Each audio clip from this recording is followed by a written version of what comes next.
Wouldn't it be cool if? Or I wonder what would happen if, and those are my two favorite questions. I love asking those questions, and particularly I love asking them of other creative people like you. You don't think you're creative? Okay, show of hands, and yes, I can see you. How many of you would call yourselves creatives? Okay, very good. I love talking to y'all. Some of you don't. And that could be because you think that being a creative and being an artist like I am are the same thing. And yes, I am an artist.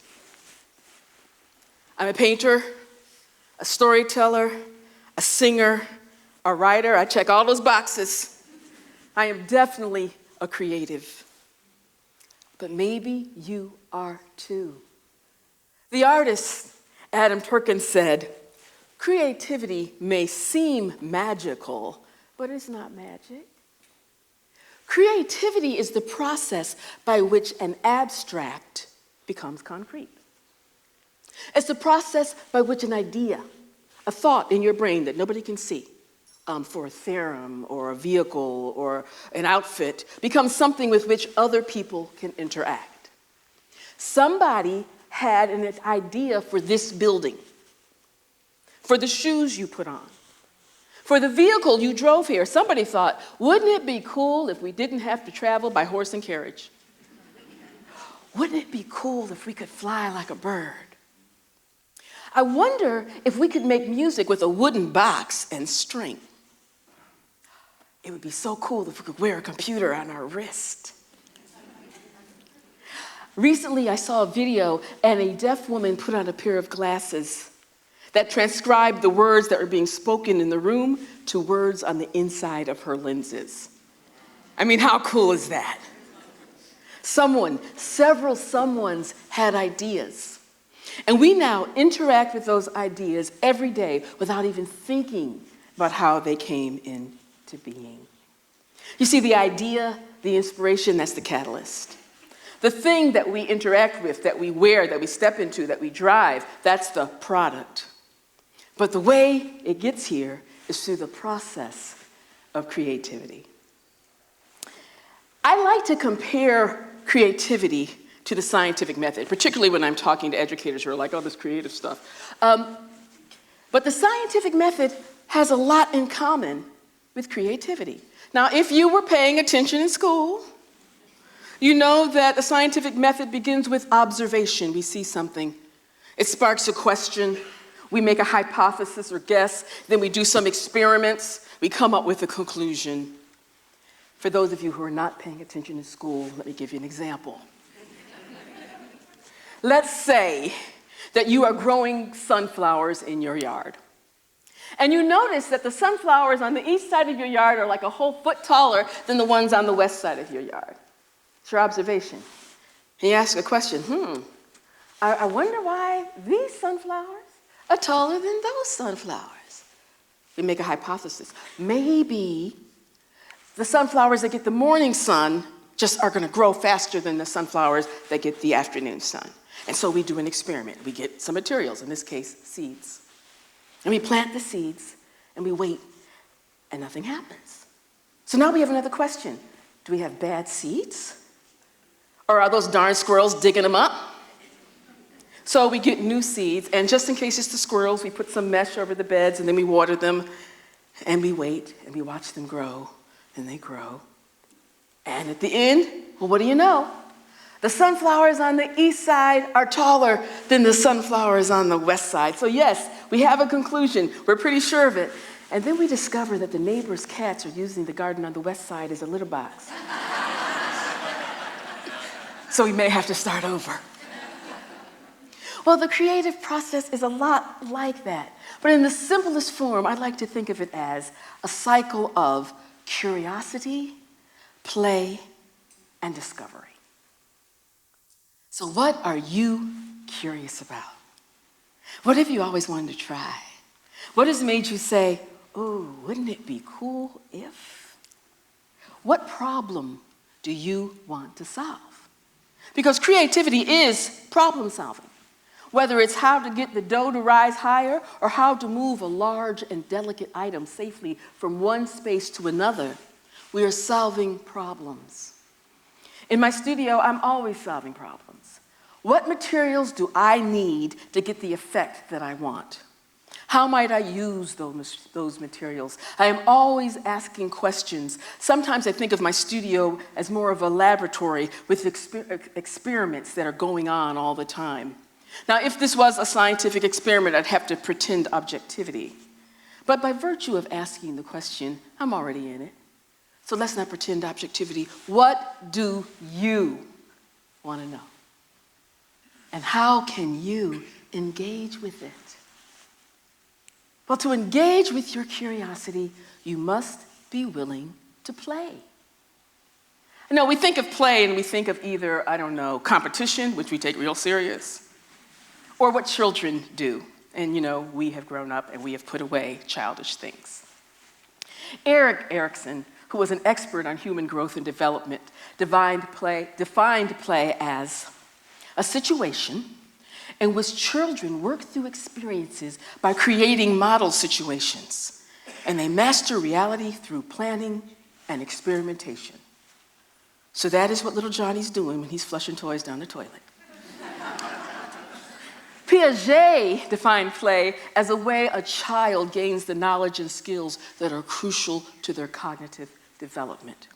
But this isn't just about children.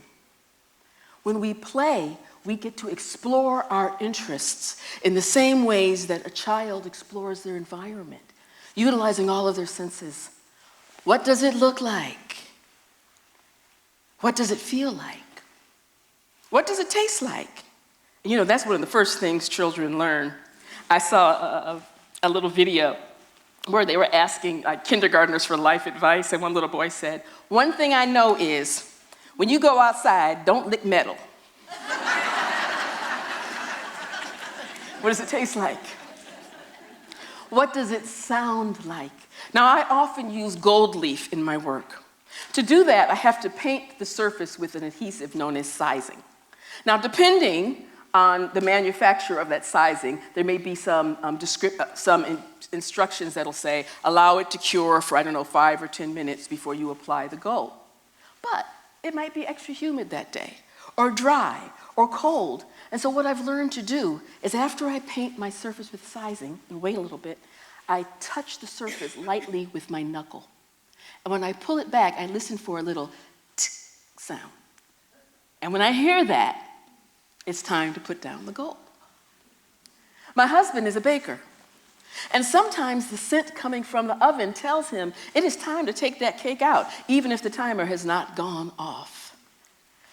Our willingness to be attentive and play opens the door for creative exploration or experimentation, if you will. Dr. Stuart Brown is the founder of the National Institute for Play. And in his book, Play, How It Shapes the Brain, Opens the Imagination, and Invigorates the Soul, he told the story of a problem that the Jet Propulsion Laboratories, or JPL, was having in the late 1990s. Now, JPL was responsible for almost all of the cool stuff that made NASA's space exploration possible. Their scientists and engineers designed all of the robotics. Whatever the challenge, they would say, okay, I think we can do that. But in the late 1990s, JPL had a problem. You see, these scientists and engineers who had started in the 60s are starting to retire in large numbers. And the new engineers that they're bringing in, while having excellent grasps of theoretics, were having a challenge moving from theory to implementation. So what was going on with these younger engineers? Well, the story of how they discovered this would take longer than we've got, and I know she might just pull me right off. But what the gist of it was this. The younger engineers had come of age during the screen-dominated computer era. The older engineers had played with their hands as children, taking things apart to see how they worked, building stuff in the back basement or the backyard, throwing rocks to see how they skipped. They had actively engaged with their environment. So from then on, JPL began to take into consideration how their new hires had played. We play when we engage with open curiosity, paying attention to what we're learning and being fully present in the process that leads us to discovery. So what do we discover? Sometimes what we discover is not what we expect. Sometimes we discover new patterns. Sometimes our discovery leads us to new questions. And sometimes it's just fun. Many years ago, when my son was a very little boy, and he's like, "You always telling stories about me," he said to me, "It would be so cool if I could throw flaming knives." And I thought, yeah, that would be cool. How do you think we could do it? So we began to play with the idea. Well, what kind of knife would we need? Well, he's a little kid. We aren't talking daggers here. What kind of fuel would we need? What would adhere to the knife when we threw it? How would we keep it from going out? Did the knife need its own fuel source? Now, throughout all this, my oldest child was very concerned that her mother seemed to be considering flaming sharp projectiles. And ultimately, there are no flaming knives of death that we have discovered. But, oh, we had fun playing with the idea. And sometimes we discover something completely new or innovative. So Lonnie Johnson was working on a problem. He was trying to create a new kind of heat pump that utilized water instead of Freon. Now, this was his own project. It wasn't what he was doing on his job, which, by the way, was with JPL. So one day he was home, and he was playing around with these bottles and these nozzles, and he hooked it up to the sink, and he watched the water flow through the nozzle. And on a whim, he turned and he just shot a stream of water across the room. And then he thought, wouldn't it be cool if I had a really powerful water gun? And that's how we got a super soaker. An innovative product that arose from curiosity and play, from creativity. Because creativity is the key to innovation. And we love innovation. But innovation is not the purpose of creativity. Growth is the purpose of creativity. What is it you want to know? What would you like to try? What makes you think, ooh, wouldn't it be cool if? What are you willing to play with? You may discover some amazing, innovative new product. Or just as important, you may discover your own wonderfully evolving creative self. And how cool is that? Thank you.